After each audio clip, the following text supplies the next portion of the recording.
Racing just is started. We have pure energy. Break weak. Let us start rushing upon the outside is Royal Family.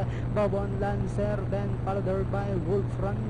While Dugus Charm is the early trailer by about 6 lengths of the leader. We have Royal Family by over a length, and in second is Pure Energy. 4 lengths further back in third comes Wolf Run, and on the outside comes Dugus Charm, while Bobon Lancer now racing in less half-mile distance. They traveled. We have Royal Family this time by about 3 lengths, and in second is Pure Energy. Wolf Run is racing in third.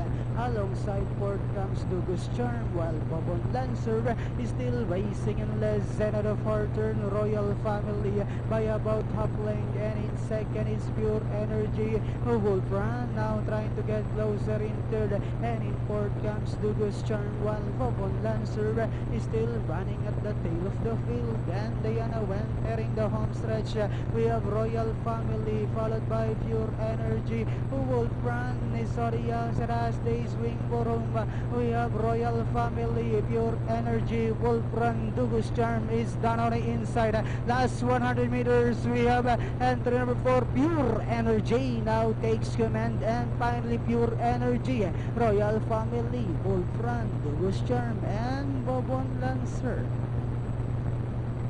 Kung may sapat na kapital, uli na yan.